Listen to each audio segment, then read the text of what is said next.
Boa tarde, amigos da TV 247, começando agora o programa Léo ao Quadrado, com meu amigo Leonardo Estopa. Tudo bem, Léo?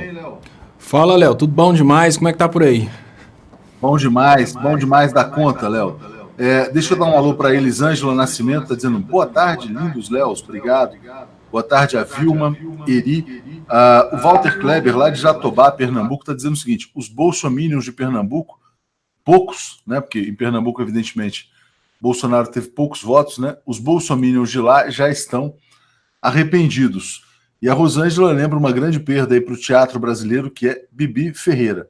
Rosângela dizendo: conscientização é a palavra de ordem, Léo.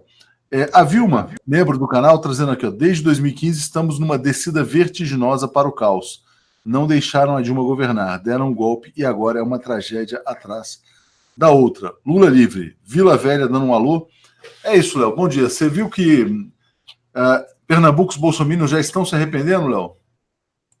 Léo, os bolsominions eles já estão se arrependendo em todo o Brasil, isso não tem dúvidas.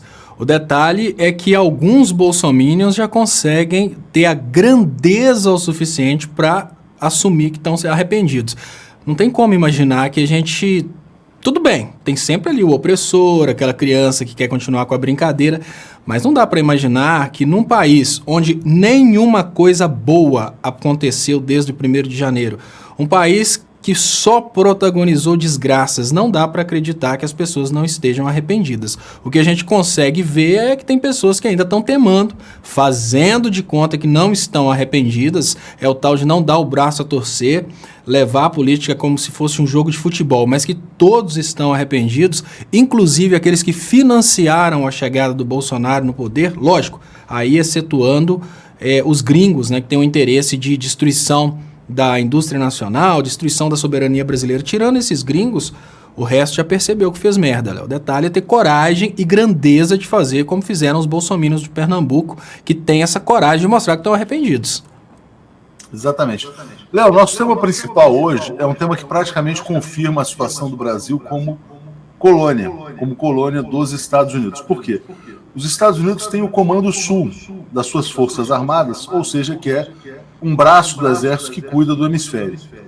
Esse Comando Sul vai ser chefiado por um brasileiro, né? Pela primeira vez na história, um brasileiro, um general brasileiro, vai estar no Comando Sul dos Estados Unidos. Ou seja, teremos um general brasileiro atendendo ordens não do governo brasileiro, mas do governo dos Estados Unidos. O que prova que o Brasil é objetivamente uma colônia. Ou eu estou enganado, Léo?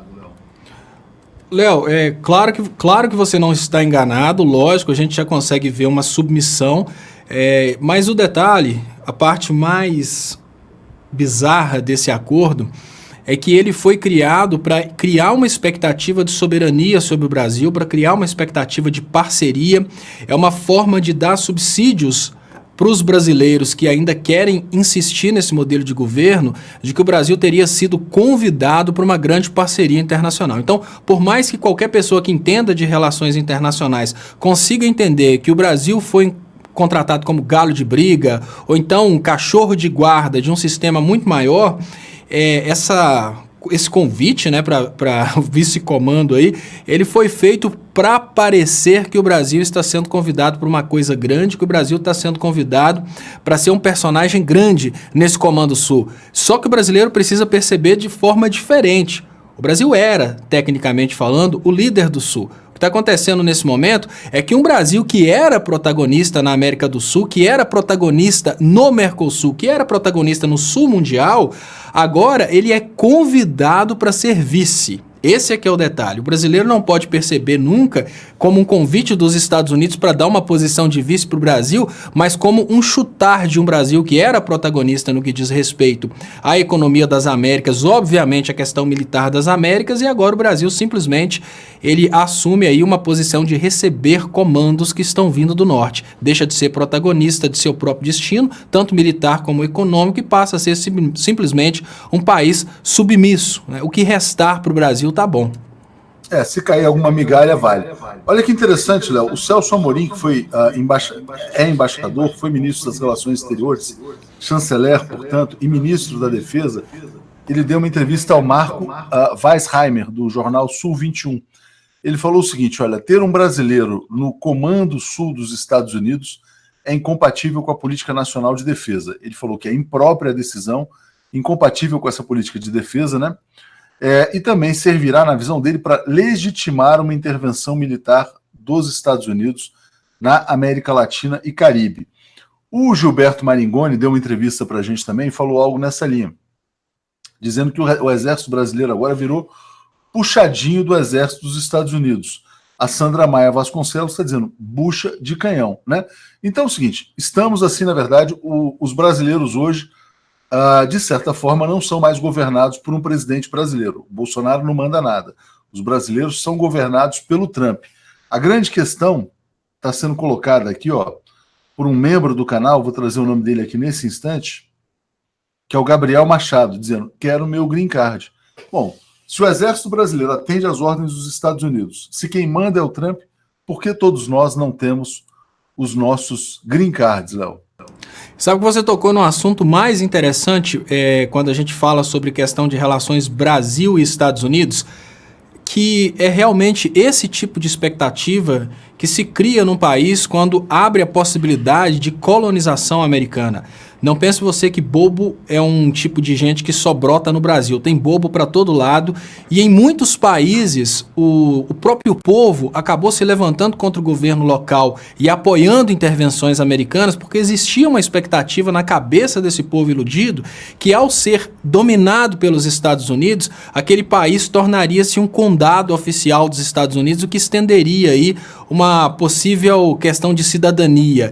Léo, por incrível que pareça, entre muitos jovens brasileiros, e era uma das agressões mais comuns que eu recebia de jovens quando eu criticava essa aproximação do Brasil dos Estados Unidos e esse distanciamento do Brasil dos países que contratavam altas tecnologias brasileiras, um dos posicionamentos que mais se repetia entre os jovens era um posicionamento que levava a crer que ao nos entregar para os Estados Unidos, o presidente estaria criando, na verdade, uma espécie de Estado americano cá na América do Sul. Então criava-se uma ilusão na cabeça dos bolsominions e eu até contextualizava falando que, olha, não pensem que a intenção dos Estados Unidos é construir uma Disney no Brasil, muito pelo contrário.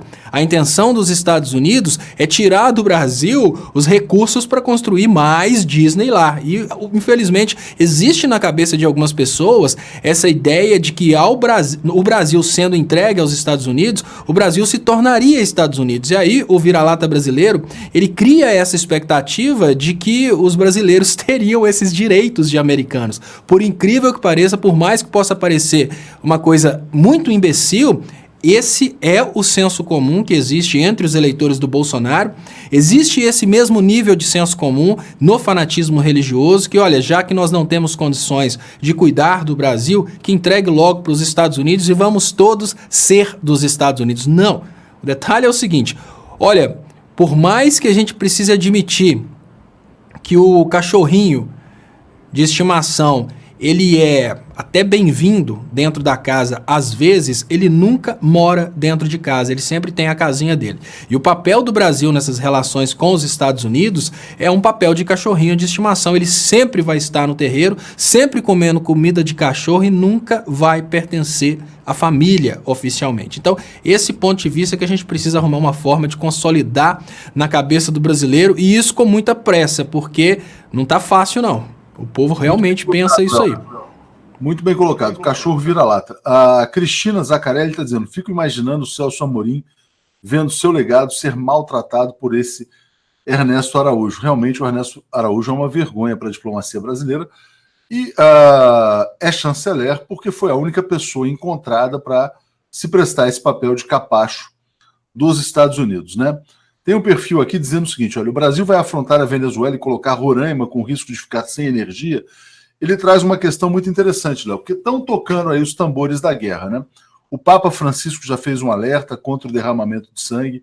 O presidente da Colômbia, o Ivan Duque, tem uma reunião com o Trump sexta-feira, justamente para discutir a maneira de atacar e de derrubar o governo venezuelano. Eles vão vir com tudo, né? E eu acho que podem estar faltando 10, 15 dias para a gente entrar já numa situação de guerra. É engraçado, é até curioso, né, Léo?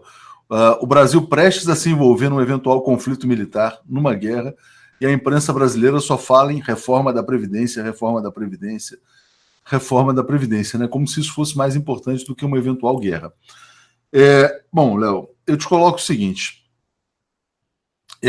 essa questão que foi trazida sobre Venezuela. Roraima é abastecida de energia pela Venezuela. O Brasil tem que pagar pela energia. No entanto, os Estados Unidos impuseram sanções à Venezuela.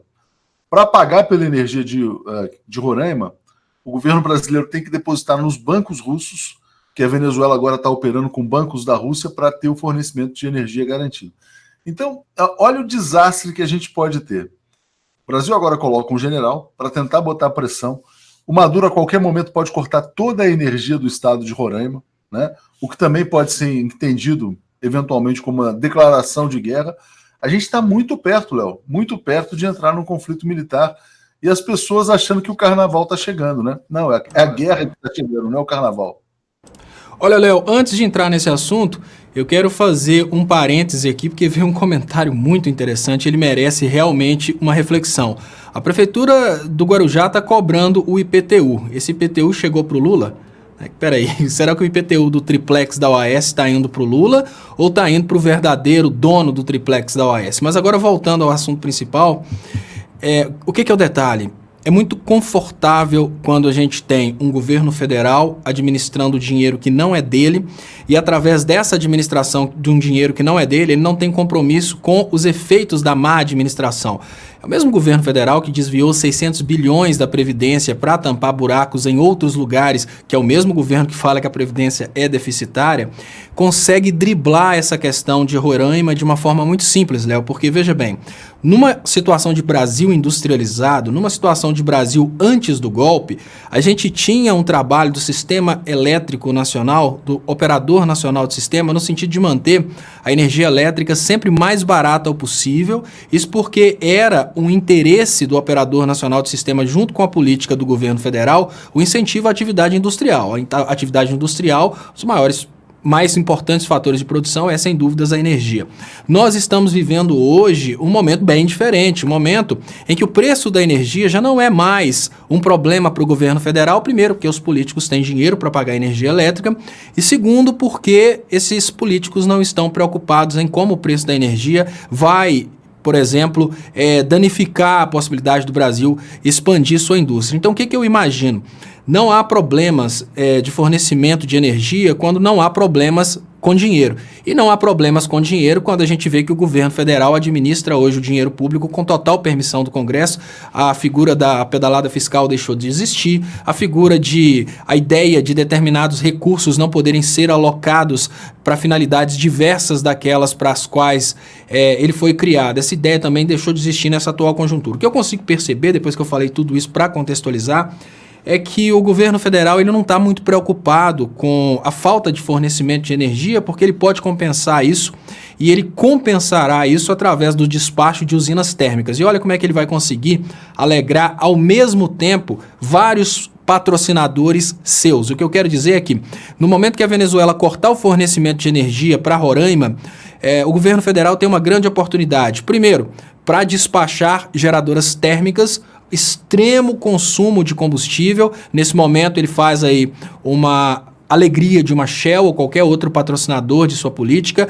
Ele aumenta o preço da energia elétrica, possivelmente no Brasil inteiro, isso porque é importante considerar que, apesar da energia aumentar em Roraima, a gente tem uma política de sistema interligado. Esse aumento de energia diminui a competitividade industrial brasileira, que não é o foco desse governo. Então, o que eu penso nesse momento? Se a gente tem um governo que em plena crise financeira cogita a possibilidade de entrar em guerra com outro país, a gente tem um governo que não vai preocupar em nada em despachar usinas de geração térmica para suprir a energia de um estado brasileiro só para fazer uma briguinha contra a Venezuela. Isso vai custar caro para quem? Para mim, para você, para todos nós, porque a energia elétrica ela não aumenta só em Roraima, ela vai aumentar no Brasil inteiro. Nessa brincadeira em que o governo não está nem um pouco preocupado no aumento da energia, porque vai ser muito confortável ele falar que a energia está aumentando agora por causa de erros do PT no passado, a gente consegue perceber como que eles vão fugir de ter um relacionamento com a Venezuela em termos de fornecimento de energia e, ao mesmo tempo, alegrar uma Shell na venda aí de carvão ou até mesmo de óleo combustível para suprir essas geradoras, que podem chegar inclusive a geradoras a diesel quando o bicho pega. Então eu não acredito que isso seja problema, eu acredito que isso é até do interesse do Bolsonaro. Qualquer tipo de rompimento de relação que gere uma possibilidade de um fornecedor amigo do Bolsonaro poder entrar na brincadeira, para ele é bom, porque, Léo, não é interesse desse governo manter a qualidade de vida de quem trabalha, da população. Prova disso é que eles tiraram 600 bilhões da Previdência, que estava quebrada, para destinar para outros fins. Então, vão despachar energia térmica, vão subir o preço da energia no Brasil inteiro, vão iniciar uma guerra, vão usar isso como pretexto para confisco de poupança. Tudo isso está claro para qualquer um que consiga perceber. Léo, deixa eu agradecer a Cristina Zaccarelli, que se tornou membro do canal aqui também, e vou ler o comentário do Cláudio Alves. Léo Stolpa, espero que os idiotas bolsominions que você descreveu não sejam mais da metade da população brasileira adulta. Senão, né? Senão estamos fritos, Léo. Agora, essa guerra de fato parece estar se aproximando, né? A gente tem esse, como eu falei, né? O encontro Trump-presidente da Colômbia, o Papa fazendo mais um alerta, né? Para que se evite um banho de sangue. Eu queria te trazer essa questão dos meios de comunicação, Léo, porque, ao que tudo indica, assim, a gente está à beira de um conflito e isso não está sendo retratado pela mídia brasileira. Parece que o brasileiro está indo para o carnaval, não para a guerra, né?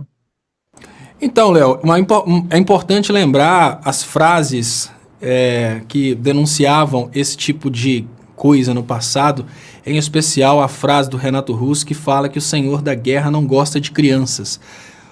O senhor da guerra, ele gosta muito de controlar anunciantes e o senhor da guerra tem o controle sobre quem vai receber dinheiro para trabalhar na televisão ou quem vai ser mandado embora da televisão. Então, nesse momento, envenenar a cabeça do brasileiro com assuntos exatamente secundários para o Brasil é uma estratégia de manter o povo longe daquilo que realmente interessa. Lembrando, um estado de guerra não é somente uma situação em que alguns soldados vão morrer para fazer as vezes aí dos Estados Unidos, não. O estado de guerra é uma situação em que qualquer brasileiro pode ter suas economias confiscadas, é uma situação em que o país fica extremamente imprevisível, então você já pode esperar que outros países deixem de investir no Brasil. É uma situação em que a tendência de produção de bens de consumo úteis, ela praticamente acaba porque o país começa a comprar armas de outros países. Aí a gente vê que parceria legal. O Brasil vai começar a diminuir sua atividade industrial, ele começa a trocar commodities a troco de armas americanas e o Brasil começa a adquirir bens que não têm nenhuma finalidade econômica. Ou seja, o Brasil que há poucos anos atrás ele se endividava para comprar máquinas para desenvolver sua indústria, quando a gente pensa nas políticas do governo militar anterior, eu falo, jamais tente comparar o governo militar anterior com essa palhaçada que está acontecendo agora. O governo militar anterior, ele se endividou para comprar máquinas para a indústria brasileira. Agora a gente tem esse governo bolsonariano que pode endividar o Brasil, colocar o Brasil numa crise ainda maior do que já está, para comprar armas americanas, para despesas de guerras e mais, corre o risco do Brasil ter infraestrutura destruída, porque nessas horas tem até o fogo amigo para destruir pontes, destruir hidrelétricas, destruir tudo aquilo que a Odebrecht poderia construir se não tivesse sido destruída pela Operação Lava Jato. Então a gente já começa a perceber que o destino do Brasil dentro de uma guerra é um destino de um Brasil eternamente devedor dos Estados Unidos, devedor de armas, devedor da reconstrução daquilo que de dentro do Brasil foi destruído. Não esperem que o Brasil vai entrar numa guerra contra a Venezuela e que o Brasil vai voltar para casa tranquilo, cantando e pulando e seguindo a canção, não. O Brasil vai ter muitos prejuízos nessa guerra e um prejuízo de guerra nunca, e sob hipótese alguma, ficaria só com o soldado ou a família do soldado que morreu numa guerra. Ele é distribuído por toda a população. Menos competitividade, menos indústria, menos investimentos internacionais e, obviamente, desvalorização da moeda, desvalorização do patrimônio de todo o povo brasileiro. E aí eu volto no que você acabou de dizer. Por que a mídia não está falando isso? A mídia está preocupada com a reforma da Previdência no momento em que o Brasil pode entrar numa investida que pode causar o prejuízo extremo para todos os brasileiros. Até porque, infelizmente, o senhor da guerra é dono dos anúncios em bloco dessas emissoras de televisão. Léo, vou trazer só uns comentários para você ver como é que está o nível de preocupação do nosso público aqui, né? O Alexandre Gasparotti, situação perigosíssima para o Brasil. Ter uma guerra acontecendo ali na sua própria fronteira é como riscar fósforo no canavial, né? Aqui, ó, Vini Rocha, só falta privatizarem as Forças Armadas.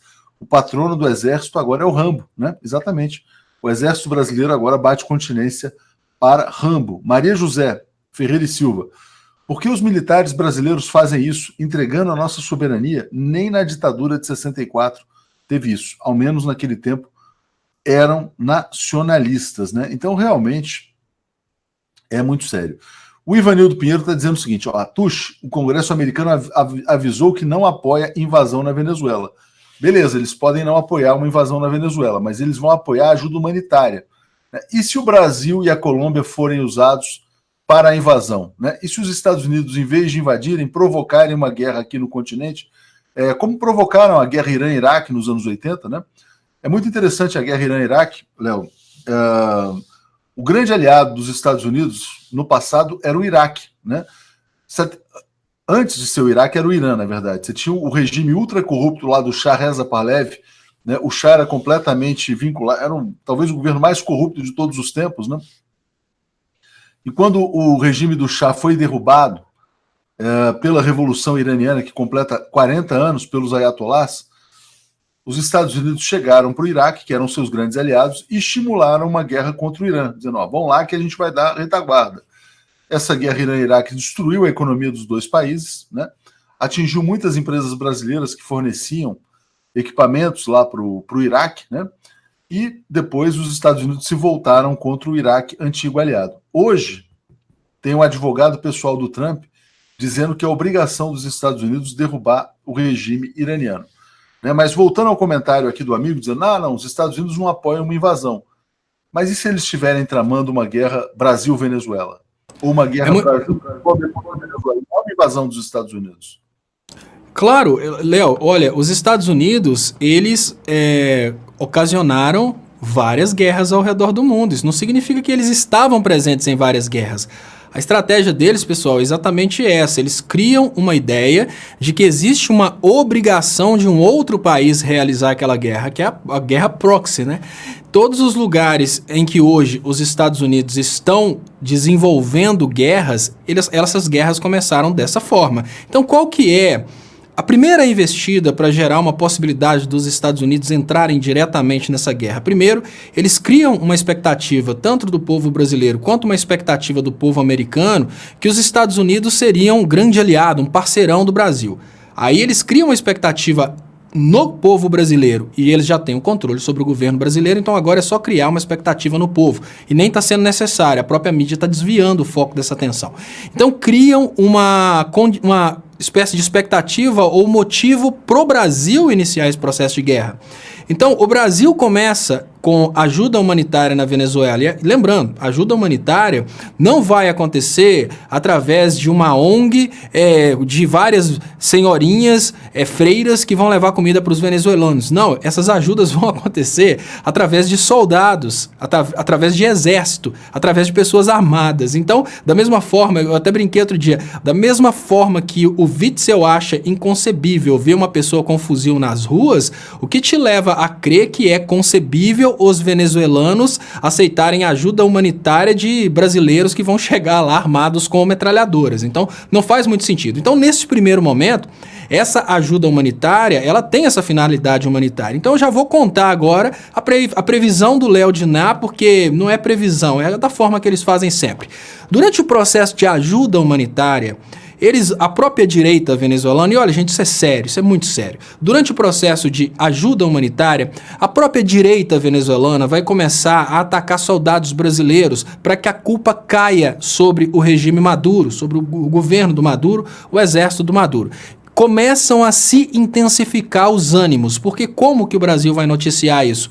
Brasileiros foram para a Venezuela de coração aberto para entregar ajuda humanitária e chegando lá foram assassinados pelo Maduro. Então, só para vocês entenderem como que a coisa é cruel. No primeiro momento, o governo brasileiro vai mandar soldados brasileiros para serem assassinados na Venezuela. Então, se você tem um parente no exército, ficou sabendo que ele foi escolhido para esse primeiro momento de ajuda humanitária, basicamente eu te digo, manda esse cara fugir, porque ele é a linha de frente para o início de um conflito maior. Ele está sendo enviado para morrer. Então, lá na Venezuela, os soldados brasileiros que estão indo para fazer ajuda humanitária serão exterminados por venezuelanos e vão colocar, obviamente, a culpa no Maduro. A partir daí, a mídia que hoje nem fala em conflito na Venezuela, fala sobre outros assuntos, ela vai começar a bombardear na cabeça do brasileiro o absurdo de alguns brasileiros terem ido na Venezuela para levar comida e terem sido assassinados pelo regime Maduro. A partir dessa dopagem mental, o brasileiro já começa a perceber a Venezuela como um inimigo e aí o governo brasileiro vai ter esse suporte popular para a guerra. Então pensem bem, de uma ajuda humanitária partiu para uma guerra, por quê? Porque aqueles ajudantes humanitários que foram de coração aberto para morrer na Venezuela foram exterminados por venezuelanos que estão do lado da direita exatamente para ter um prelúdio de guerra. No segundo momento do prelúdio de guerra, toda a população brasileira já vai estar com raiva da Venezuela, que essa mesma mídia que fala sobre triplex do Guarujá e nem toca no assunto relacionado ao Aécio, ela vai bombardear na cabeça do brasileiro o absurdo de alguns brasileiros terem sido exterminados ao tentar levar comida à Venezuela. A partir do momento que o bicho começar a pegar, aí começam a ter ataques dentro do Brasil, brasileiros morrendo, que aí oficialmente será declarado uma guerra entre Brasil e Venezuela, porque a Venezuela matou brasileiros durante a intervenção humanitária.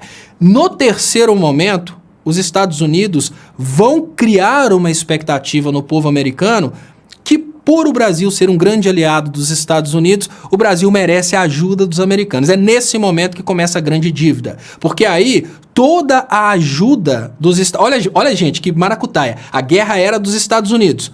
O Brasil assumiu essa guerra. O povo brasileiro apoiou porque os primeiros brasileiros vão ser executados durante a ajuda humanitária. No terceiro momento, os Estados Unidos criam uma expectativa que tem que ajudar o Brasil. E aí começam as dívidas. Porque tudo que os Estados Unidos gastarem para virem ajudar o Brasil numa guerra que era originalmente dos Estados Unidos, eles vão cobrar do Brasil depois como dívida de guerra.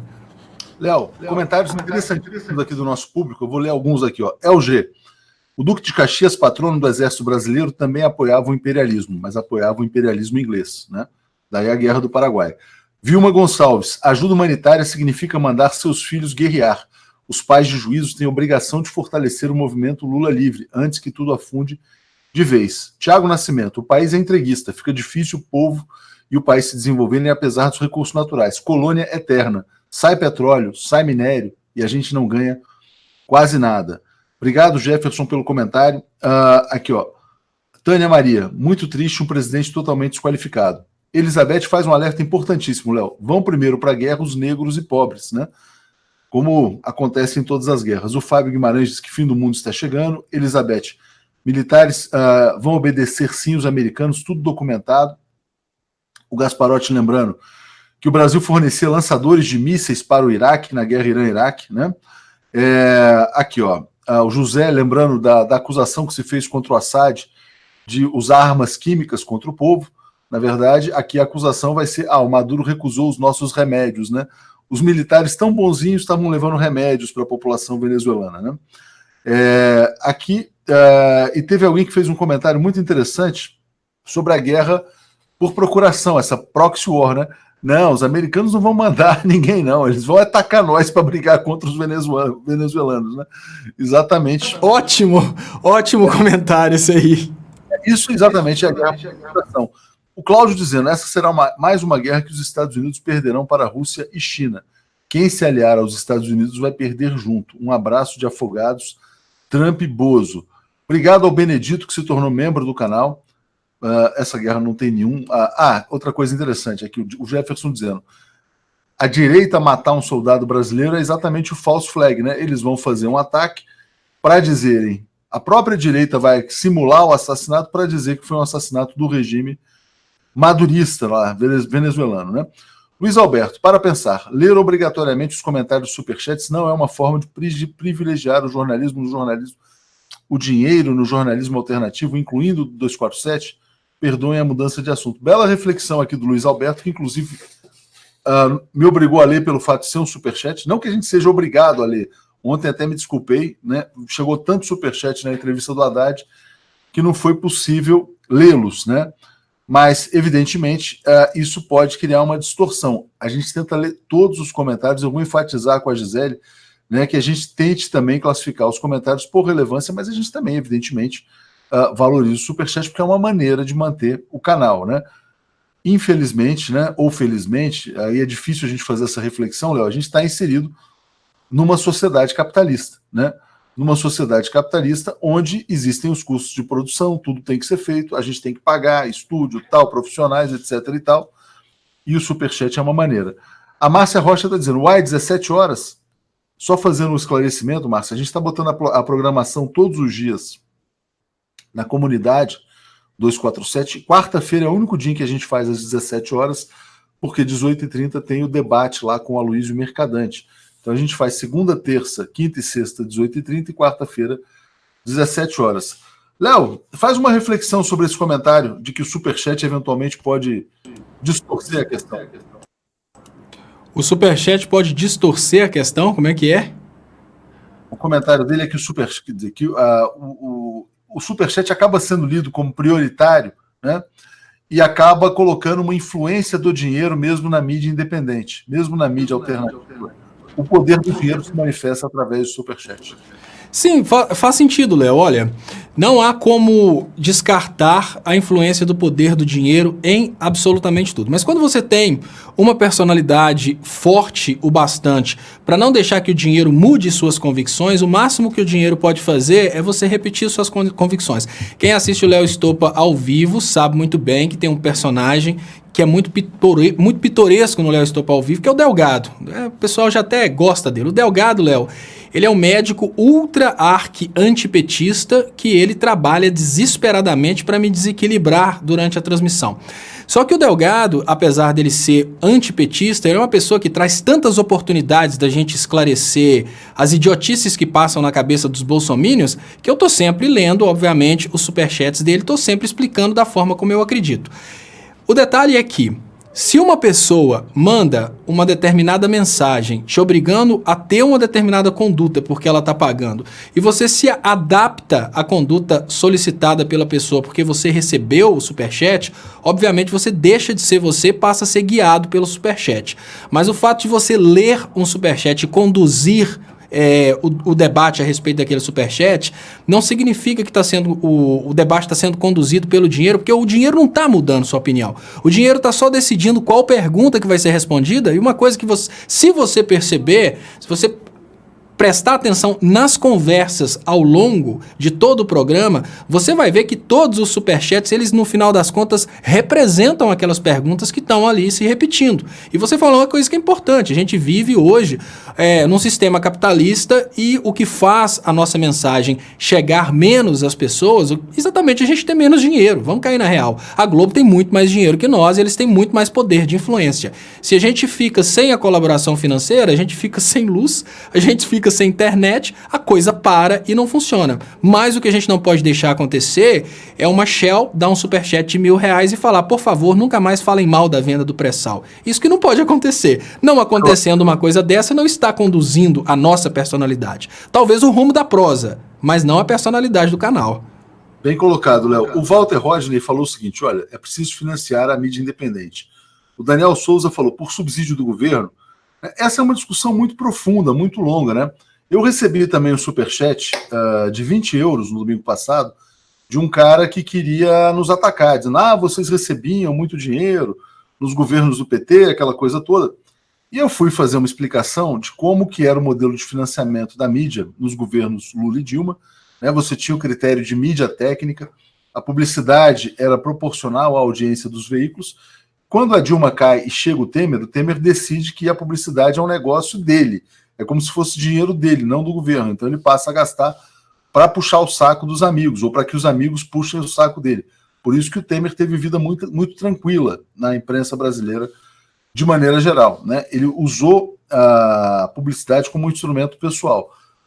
Com o Bolsonaro é a mesma coisa. O Bolsonaro está dizendo que vai cortar o dinheiro da Globo, da Abril, etc. e tal.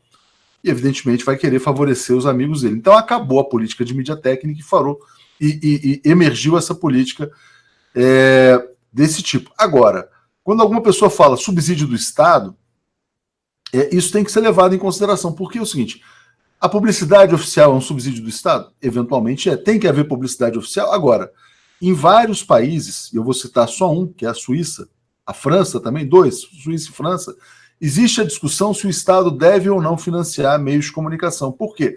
Porque partem do pressuposto de que a informação é um bem essencial para a democracia, né? Então, criam-se fundos de financiamento para a produção do jornalismo, no momento em que o jornalismo está com a sua capacidade de financiamento limitado, né, questionado. Então, esses fundos públicos visam a produção de um bem essencial, né? Tem gente que fala, não, energia é um bem essencial, então o Estado tem que prover energia.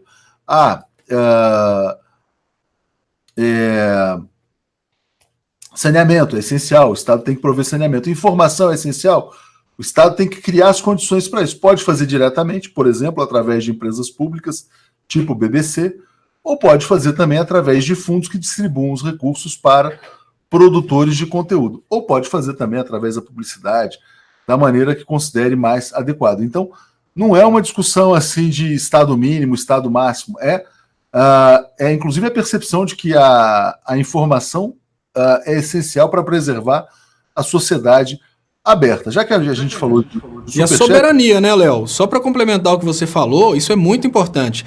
Se nós considerarmos a realidade do Brasil, o Brasil perdeu uma guerra dos Estados Unidos sem pegar em armas, porque eles tiveram muito poder de controle da informação dentro do Brasil. Se a gente não tivesse esse modelo em que as empresas que pagam as propagandas são as empresas que decidem o que os jornalistas vão falar, certamente o Brasil não teria perdido a sua indústria nacional. O Brasil foi desindustrializado, principalmente porque o povo aceitou isso por causa da dopagem que aconteceu pela mídia. O Brasil está vivendo hoje o maior desemprego da sua história porque a dopagem midiática fez o brasileiro parar de consumir, parar de produzir, parar de comprar, parar de fazer tudo, parar de trabalhar. Então a mídia, ela é sem dúvidas, a comunicação é sem dúvidas de interesse nacional e soberano.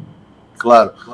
Léo, o Cláudio está dizendo, tenho certeza de que tudo que todos os canais de esquerda arrecadam em um ano não chega nem perto do que a grande mídia arrecada em um dia. Bem colocado. O Lucas se tornou membro do canal. E aqui, ó, o Cláudio falou, no superchat anterior eu me referi à arrecadação dos canais de esquerda com superchats. Está claro. O Júlio está trazendo aqui também Lula livre. Lula livre. Os bandidos vão à guerra e nós vamos buscar livrar o Lula. Léo, eu queria mudar um pouco o rumo da prosa, porque a gente falou dessa questão de Venezuela, né? A guerra está se aproximando, né? Obrigado aqui, MZ Rio também. Fala-se até numa data, né? O Guaidó falou que é 23 de fevereiro a data da entrada da ajuda humanitária. Dia 23 de fevereiro, o Maduro dirá não. Pode ser que a guerra comece no dia 24 de fevereiro, 25 de fevereiro. Né? Uma semana antes do carnaval, hein, Léo? O carnaval, se eu não me engano, é na primeira semana de março, né? Então a guerra pode começar 10 dias antes do carnaval. Será que o brasileiro vai cancelar o carnaval em função da guerra? Não sei.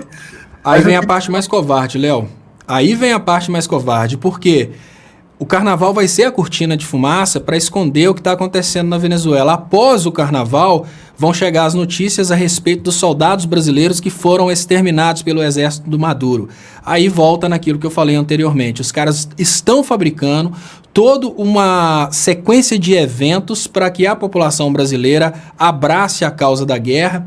Essa sequência de eventos vai ser utilizada posteriormente para que a população dos Estados Unidos abrace a entrada dos Estados Unidos nessa guerra, e a gente sabe onde isso vai dar. Um conflito eterno entre Brasil e Venezuela, um conflito eterno na América do Sul, que tem a finalidade muito básica, a finalidade de não deixar que a América do Sul se desenvolva, porque, olha, é praticamente impossível você conceber a possibilidade da América do Sul numa guerra militar, né, porque a guerra de inteligência o Brasil já perdeu e se desindustrializou, a América do Sul dentro de um processo aí de guerra se desenvolver. Isso porque por mais que a gente tenha mão de obra, por mais que a gente tenha matéria-prima, por mais que a gente tenha energia suficiente para um desenvolvimento até maior que o da China, todo esse potencial está sendo trocado por armas, porque os Estados Unidos vão fornecer armas, o Brasil tem que pagar com alguma coisa. Se o Brasil não desenvolve sua indústria, ele tem que entregar aquilo que ele tem de imediato, são as commodities. As commodities de baixíssimo valor agregado serão trocadas por armas americanas. É uma coisa que a gente pode ter certeza. O brasileiro vai valer por ano de trabalho uma metralhadora americana. Olha, vou repetir para você ter uma ideia do que eu estou querendo dizer para ver se as pessoas entendem o que está acontecendo. Durante essa guerra, uma metralhadora americana vai custar mais caro do que o trabalhador de um brasileiro durante um ano. Ou seja, um item que deve demorar 10 minutos para ser fabricado numa fábrica americana vai ter um valor agregado maior do que o trabalho de um brasileiro por um ano. Então seria mais ou menos assim, uma indústria americana produz uma metralhadora e troca pelo alimento produzido por um brasileiro durante um ano. Para eles vai ser muito confortável. Então essa guerra é muito interessante para eles lá de cima e completamente sem nexo para nós aqui de baixo. Léo, olha, só para não perder esse ponto aqui da questão do financiamento da mídia, achei interessantíssimo o comentário que veio aqui do perfil Abfal 2003. Na Suíça pagamos 365 francos por ano para as mídias nacionais. Cada casa. Todo mundo é obrigado lá, tem uma taxa, né? O público paga um imposto que financia a produção de conteúdo jornalístico, porque assim a sociedade se protege. Essa é a avaliação que eles fazem, né? Léo, é o seguinte, vamos mudar um pouco o rumo da prosa, que é o seguinte, a Cristiane lembrando, estou lembrando da Guerra das Malvinas em 1982, é interessante, nas Malvinas, a ditadura argentina já estava em franco declínio, né, e eles arrumaram uma guerra para tentar ganhar popularidade, né? Atacaram lá a Ilha das Malvinas, negócio que nem os argentinos sabiam que existia, quando a Inglaterra reage, eles tentam unificar o sentimento nacional, né? Kátia Bianchi, guerra não podemos permitir entrar nessa guerra, né? Temos que ver o que vai fazer o Congresso brasileiro, né? Como é que o Supremo vai agir, né? Como é que as instituições vão reagir? Será que as instituições funcionam no Brasil? Ontem com a Haddad a gente dizia que as instituições entraram em colapso. Léo, vamos falar de um outro tema que é o Laranjal do PSL. Esse caso cresceu muito, né? Vários candidatos do PSL recebiam dinheiro para financiar suas campanhas, mas você também tinha os candidatos laranja. O cara que nem ia ser candidato a nada, mas o PSL botava uma grana lá, essa pessoa pegava o dinheiro, mandava pagar uma gráfica fantasma, alguma coisa desse tipo, e esse dinheiro ia para o bolso de alguém. Bom, virou um grande escândalo, esse PSL está dividido, né? Tem muita gente culpando o Gustavo Bebiano, que é o ministro da Secretaria-Geral da Presidência da República, né? O Bebiano disse que falou com o Bolsonaro, que está tudo bem, que eles estão às mil maravilhas. O Carlos Bolsonaro está dizendo que não, que esse Bebiano é um mentiroso, que esse Bebiano não tá dizendo a verdade e claramente sinaliza que o clã Bolsonaro, os filhos, querem demitir o tal do Bebiano, né? Bom, aí você tem uma divisão total no tal do PSL. Você tem o Alexandre, e a gente tem que citar esses personagens, né? Porque eles são os representantes do povo, né? Infelizmente. O Alexandre Frota dizendo que eles não vão passar a mão na cabeça de bandido, né? Então não sei se ele estava falando do Bebiano. E a Joyce Hasselman, a Joyce, indo para cima do clã, né? Dizendo que o Bebiano é um cara legal, honesto, tal, tem que defender o tal do Bebiano, e dizendo que filho de presidente é só filho de presidente e nada mais, né? Então existe uma guerra interna gigantesca no meio desse PSL. Acho que é importante a gente falar sobre isso, porque eles estão naquele momento do fogo amigo, né? Assim como a gente está falando de uma guerra, Brasil-Venezuela, também existe a guerra dentro do PSL, Léo. Sim, Léo. A guerra hoje dentro do PSL é, obviamente, uma guerra por protagonismo, uma guerra por poder, porque o PSL nem imaginava que eles chegariam a tanto. E a gente precisa admitir que eles conseguiram coisas demais. Agora, essa questão dos candidatos laranja é uma questão que eu acho que é muito complexa para explicar para o povo brasileiro. É uma questão bizarra, mas são coisas que ultrapassam o nível de compreensão dos eleitores do Bolsonaro. Então acaba sendo mais uma história muito complexa a ponto deles entenderem. Eu acho que acaba não tendo muito apelo público. Mas ela vai crescendo, ela gera discussão, ela gera bafafá, mas não acho que isso vai ter uma grande repercussão sobre o governo Bolsonaro, não, porque o governo Bolsonaro está muito firme nas propostas contra a população. Então, enquanto o governo Bolsonaro estiver disposto a governar conforme os interesses das elites, esses eventos, como, por exemplo, o Laranjal do PSL, eles só servem para manter o governo submisso e não para derrubar o governo. É uma espécie de sempre dar uma pancada no Bolsonaro para ele sempre estar baqueado, ele nunca ter condições de revidar o inimigo, sempre manter o Bolsonaro na lona, mas nunca fora da luta. Até porque é muito confortável para as elites terem o governante terem o presidente numa coleira. Prova disso é o que aconteceu com o Temer. Durante o tempo que o Temer teve na coleira, ele fez coisas que a gente não imaginaria que um ser humano presidente teria condições de fazer, talvez uma máquina, mas jamais um constitucionalista como o Temer teria tido a coragem de retirar direitos trabalhistas de forma indireta, como eles fizeram com a reforma da Previdência. A única coisa que justifica isso é a coleira no pescoço do presidente. E eu acho que essa do PSL, a coisa do Queiroz, tudo isso são só formas de manter o Bolsonaro na lona. São pancadas que deixam o Bolsonaro cair, mas eles nunca mandam o juiz contar os 10 segundos. Então o Bolsonaro ainda está na luta, sabemos que está apanhando, mas enquanto ele estiver dando os golpes contratados pelas elites, ele fica lá. São escândalos e mais escândalos, pedaladas agora não são mais crime, desvio do dinheiro do INSS, da Previdência, tudo isso são coisas que vão acontecendo e a gente sabe, de cara ele já está propenso a um possível impeachment. Basta o Congresso querer. Cada vez mais ele está mais encurralado, está mais na forca. E essa briga da Joyce com os filhos, Léo? Você acha quem que vai prevalecer? Os deputados, os filhos? Ou vão ficar brigando eternamente só para gerar notícia? Como é que você vê isso aí? Eu consigo ver isso só como procura de marketing, até porque se a gente avalia o emissor da mensagem, né, que a Joyce sempre foi uma pessoa de viver só de aparências, só de imagens, só de bafafás, né, não é uma pessoa com uma personalidade conectada ao interesse sério, é uma personalidade tiririca na política. O que a gente tem na Joyce é uma versão feminina do tiririca. Então eu acho que ela vai continuar com essas brincadeiras, porque se ela continuar assim, pior que tá, não fica. Ela sempre vai conseguindo usar esses oba-obas para ficar mais conhecida. E olha, Léo, isso funciona tão bem na política. Quanto mais na política brasileira, quanto mais você se distancia da lógica e da seriedade, mais alto você chega. Imagine você que, eu volto a dizer... Léo, aproveitando, ela adotou uma posição hoje que eu queria até te perguntar se ela vai ganhar mais apoio ou menos apoio. Hoje o Supremo está votando a questão da criminalização da homofobia, né? Ou seja, homofobia é crime, o que é uma coisa civilizada em qualquer lugar do mundo.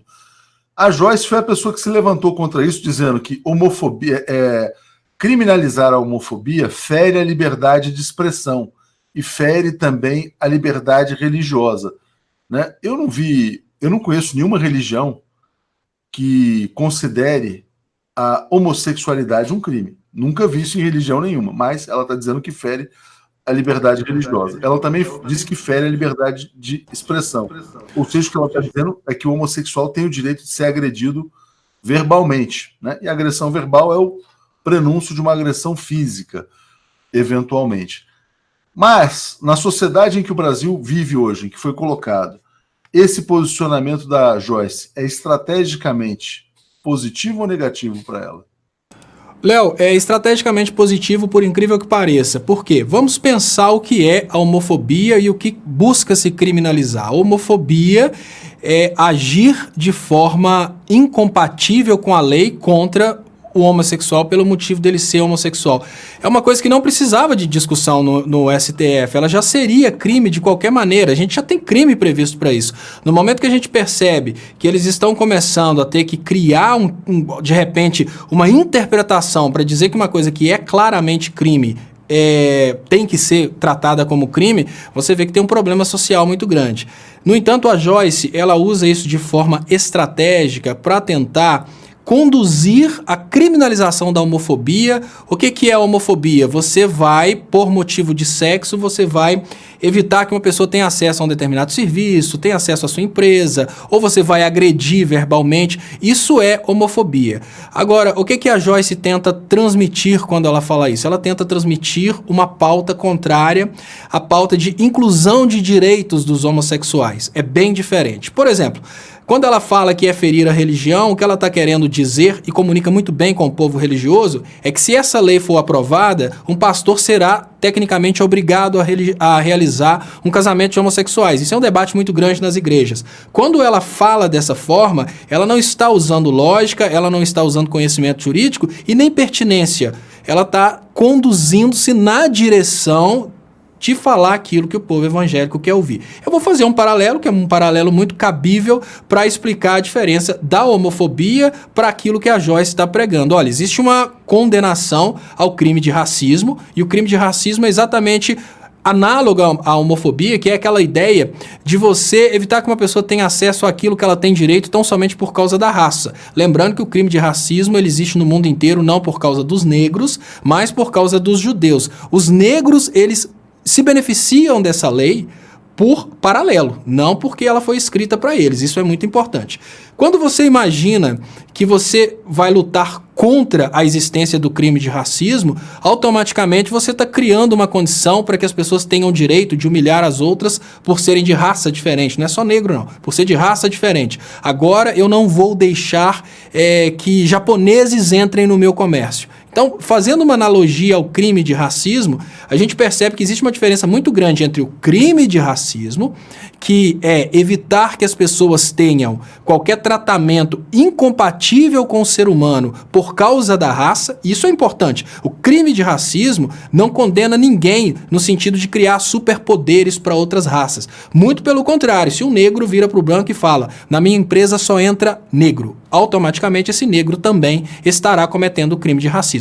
É impedir que uma pessoa exerça seus direitos por causa da raça. Agora, da mesma forma, condenar a homofobia é condenar qualquer tentativa de evitar que as pessoas tenham os direitos dela, os direitos nacionais, constitucionais, legais, pertinentes à pessoa humana, por causa do fato de serem homossexuais.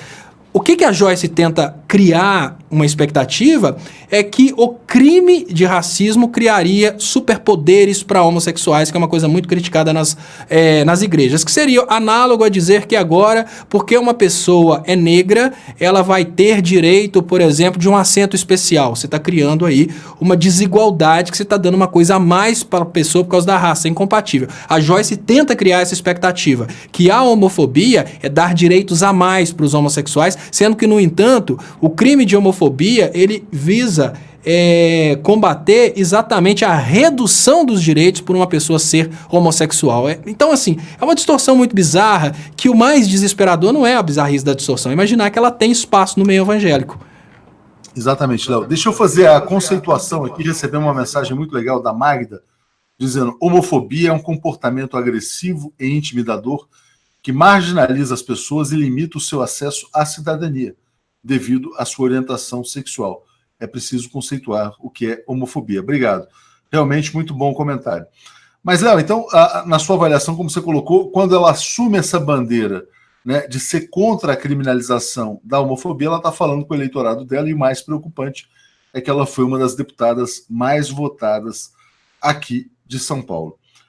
Vilma Gonçalves, Estopa, você é demais, só não entende quem é muito burro. Obrigado a você e ao Atush, né? O Jefferson dizendo: o Brasil está bizarro demais. De fato, o Brasil está muito bizarro, né? Aqui, bom, e aqui tem uma pessoa comentando que é exatamente nisso, né? É o que eles falavam: não, o Brasil vai entrar na ditadura gaysista, na ditadura gay, na ditadura não sei o quê. Esse é o discurso que eles adotam para restringir os direitos alheios. A Regina dizendo que a vida íntima das pessoas não deve interessar absolutamente ninguém, no que eu estou completamente de acordo, Léo. Agora, vamos trazer novos temas aqui, Léo. Olha que interessante. Ao mesmo tempo, a sociedade, né, vai evoluindo, né? Hoje a gente teve uma grande campanha dos artistas aqui, de várias frentes, né, por essa votação no Supremo. Ao que tudo indica, né? O Supremo vai, de alguma maneira, chancelar a política econômica do Bolsonaro, né? Hoje teve um Tribunal Superior do Trabalho que considerou ilegal uma greve da Eletrobras, porque avaliou que trabalhador não pode se levantar contra a privatização, só pode fazer greve por aumento de salário, coisas desse tipo, né? Ou seja, então você vai ter o Poder Judiciário, de alguma maneira, chancelando a política econômica de entrega do país, mas tentando preservar o espaço aí da cidadania, né? Você acha que essa é a tendência? Nem sei, Léo. Eu não teria coragem de garantir que o Poder Judiciário tentaria preservar o espaço de cidadania, não.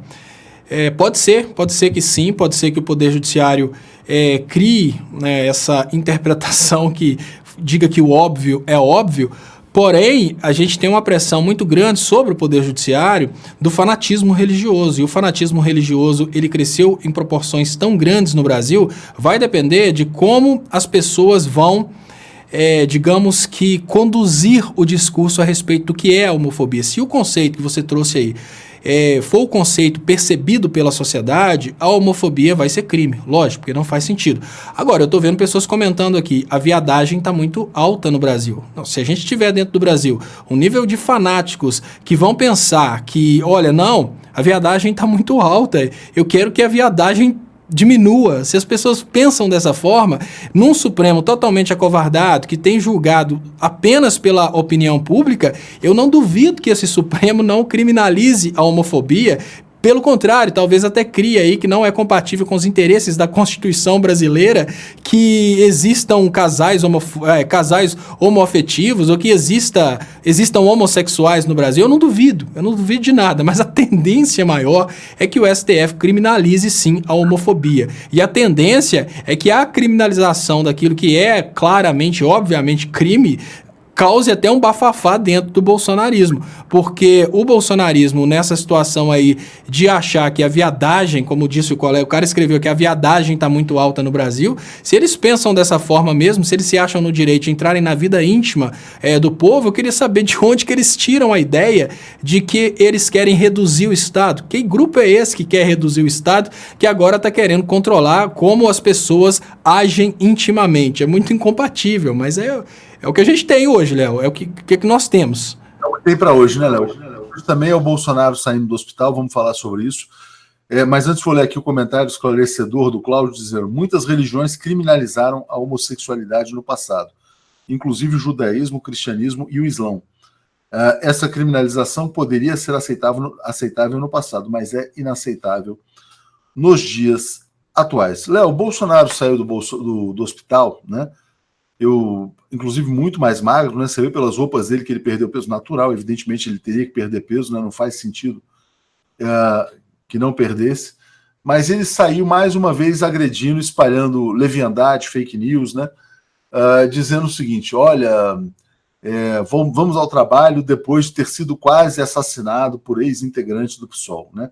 Sempre que ele fala da tal facada, ele menciona o PSOL, né? Por que essa obsessão com o PSOL, né? E será que os seguidores, os fãs, os eleitores dele acreditam que possa haver algum envolvimento do PSOL com essa suposta facada, Léo?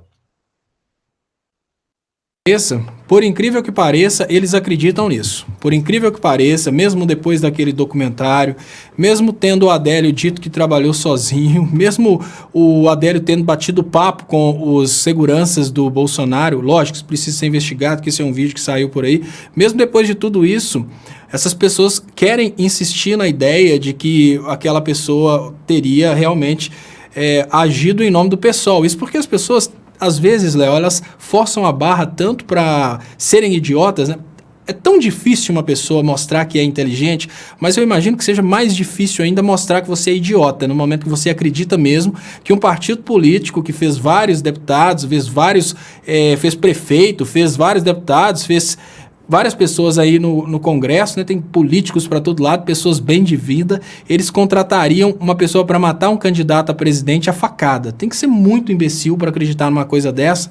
Isso porque quando a contratação é realmente para matar, eles contratam um sniper com um fuzil, né, de longe, um sniper do Witzel, por exemplo. Não, mas a gente tem pessoas que acreditam mesmo que seria o partido político que contrataria uma pessoa para matar o candidato a presidente com uma facada, para que essa pessoa depois caísse no meio do público e, obviamente, fosse presa.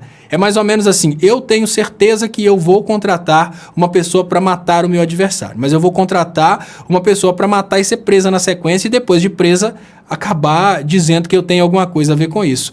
Então é uma coisa muito complicada, principalmente quando a gente pensa que depois que o Bolsonaro ganhou, esse cara nunca mais foi cogitado para uma entrevista. O que está acontecendo? Se esse cara é do PSOL, por que ele não está sendo entrevistado? Se esse cara é do PSOL, por que ele não está na televisão falando que ele é do PSOL?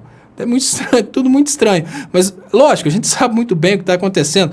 O que me deixa impressionado é imaginar que existem brasileiros que ainda acreditam nessa história da facada ter sido contratada por um partido político. Infelizmente, Léo, essa alienação, esse fanatismo bolsonariano, ele conseguiu crescer de uma forma tão grande que ele conseguiu ficar maior do que o uso da razão. E por isso ele usa o mesmo modelo de imbecilização utilizado pelas igrejas que trabalham aí para fazer essas políticas aí do Bolsonaro. Léo, olha que interessante o comentário aqui do João Sardinha, né? Boa tarde, pessoal. O trabalhador que se intimidar com essa decisão do TST vai ficar sem emprego, mesmo que não faça greve. Tem que fazer greve, pois é melhor ficar sem salário por um tempo do que ficar sem emprego. O que o TST apontou? Que uma greve só pode acontecer se for por um motivo econômico. Então, por exemplo, um aumento de salário que deveria ser dado e não foi dado, mas não por um motivo político. E eles alegam que a privatização seria um motivo político, né? Ocorre que a privatização da Eletrobras, evidentemente, vai gerar um dano econômico gigantesco para o trabalhador, que é a demissão, a perda do emprego e a perda de todo o salário, né? Então, era só você avançar 2 casas a mais depois da privatização para chegar a essa conclusão, não é isso, Léo? Sim, Léo, mas nesse momento eu preciso chamar a atenção que não é só a questão da greve, a privatização da Eletrobras, da Petrobras, de todas as empresas, era uma questão de tempo, ela já estava sendo prometida, era só uma questão do kit gay e da mamadeira de piroca terem vencido nas urnas para que essas privatizações acontecessem. E agora o que eu vejo é o funcionalismo público pagar por uma omissão, mas eu vejo uma oportunidade, que é uma oportunidade de reta final. Porque, veja bem, durante os últimos anos, o funcionário público percebeu a Dilma sendo atacada e não fez nada. O funcionalismo público percebeu a prisão do Lula, que é uma prisão contra o funcionalismo público, e não fez nada. O funcionalismo público percebeu um presidente sendo eleito por causa de fake news e não fez nada. Agora é reta final. Se o funcionalismo público acatar a decisão do TST, ele vai simplesmente deixar de existir. Tudo vai ser privatizado. Então é só uma questão de percepção do que está acontecendo. Você está despedido de qualquer forma, companheiro. A pequena diferença é que isso vai acontecer agora ou daqui 6 meses. Então, todo funcionário público já pode se considerar despedido. Todo servidor público já pode se considerar despedido. É uma questão de ter um pouquinho de inteligência e falar, já que nós estamos despedidos daqui 6 meses, vamos fazer diferente? Vamos todos nós pararmos juntos até isso cair? O funcionalismo público poderia ter feito isso, não fez. O Bolsonaro não vai ter ativos para reativar todas as empresas públicas. Se a gente tivesse hoje uma coordenação de todo o serviço público para parar de uma vez só, e não é só... Aí que está o erro, para a Eletrobras, para a Petrobras, isso está errado. Tem que parar tudo, e parar tudo com uma condição muito simples, olha... E a outra coisa, o orgulho do servidor público que não soube parar e pedir Lula livre, pedir Lula nas eleições. O servidor público está pagando por sua omissão. E a fórmula é muito simples. É só o serviço público parar de uma vez só e por completo e exigir novas eleições. Acabou o problema. Novas eleições com a participação do Lula. Eles não vão fazer isso, sabe por quê, Léo? Porque eles não conseguem pensar 6 meses após o dia de hoje. Eles pensam que, olha, não, se eu parar para pedir Lula livre, vão me chamar de petista, e eu sou rico, eu não sou petista. Não, se eu parar para pedir Lula livre, eu posso ser despedido agora, e eu não quero que isso aconteça. Se a gente tiver uma paralisação geral de todo o serviço público no Brasil, agora, essa semana que vem a gente tem novas eleições. Isso porque eles podem contratar um serviço privado para poder movimentar as urnas, claro. Agora, se isso não acontecer, e o que está acontecendo desde o governo Temer está mostrando isso, é que todas as empresas públicas e todas as instituições públicas serão aos poucos privatizadas e todo o servidor público que está se omitindo no momento de agora em fazer uma grande paralisação do serviço público vão aos poucos sendo eliminados.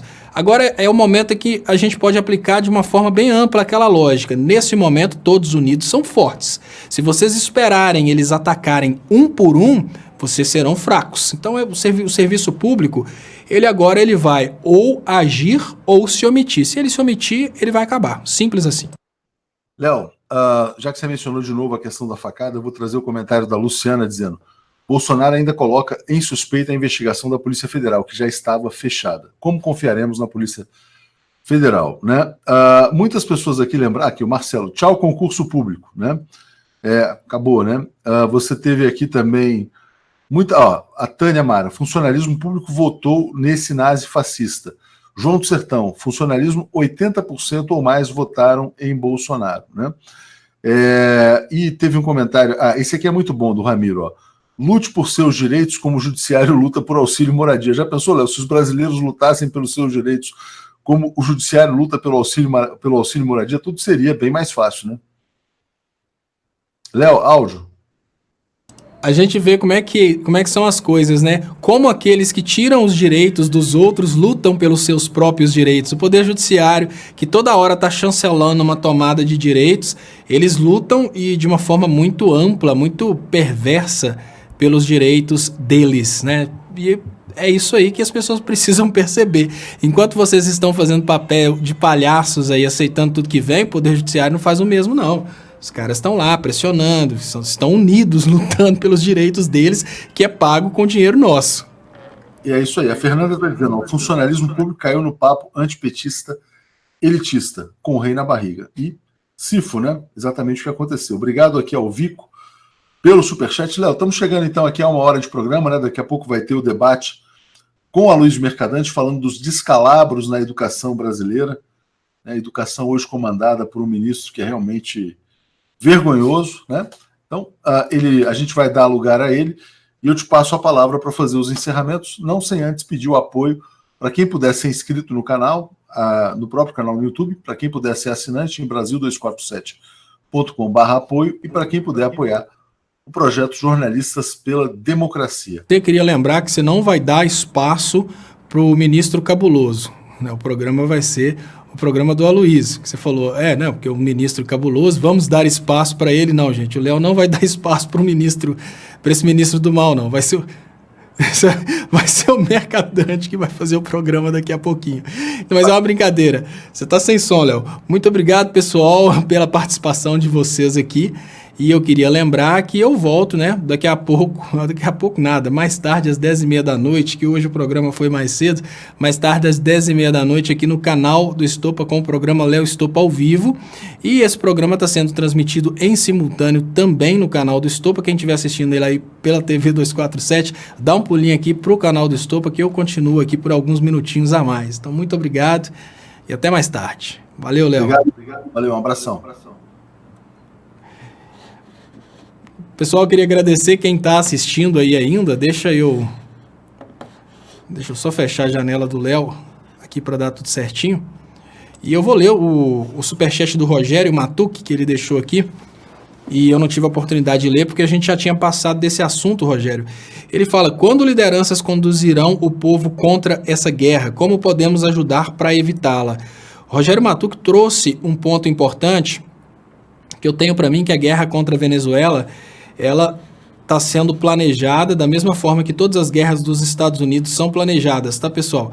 Ela está sendo planejada de uma forma bem bizarra, que é a utilização da modificação da opinião pública a respeito do evento. Então, no primeiro momento, eles enviam soldados brasileiros para realizarem a tal intervenção humanitária.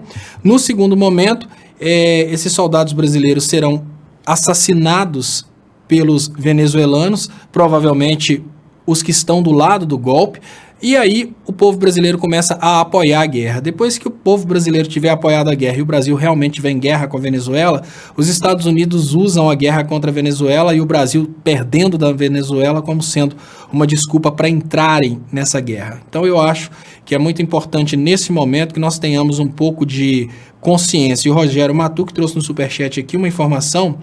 É uma pergunta, como podemos ajudar a evitá-la? A melhor forma de ajudar a evitar essa guerra é explicando qual que é o modus operandi dos fabricantes de guerra. Eu vou colocar daqui a 10 minutos um vídeo explicando isso que eu falei com vocês nesse momento. Primeiro, os soldados brasileiros vão como ajuda humanitária, a própria direita assassina esses soldados, o Brasil fica com raiva e aceita entrar numa guerra oficial. Depois os Estados Unidos entram para ajudar o Brasil fica eternamente devedor dos Estados Unidos. É isso que a gente precisa explicar para as pessoas. Quem puder, grava um vídeo explicando isso. E eu queria agradecer muito vocês pelas participações aqui hoje. Lembrando que esse aqui é o canal do Estopa. Eu volto mais tarde aqui com o programa Léo Estopa ao vivo, isso às 10h30 da noite. Mas quem estiver chegando por aí agora, eu queria pedir você, por favor, se inscreva nesse canal, canal Leonardo, canal do Estopa aqui no YouTube, que é o canal oficial de lives. Então, muito obrigado mais uma vez. O superchat aqui do Rogério Matuque. Muito obrigado a todos vocês pelas participações aqui, e eu volto mais tarde, pessoal. Muito obrigado mesmo e até lá.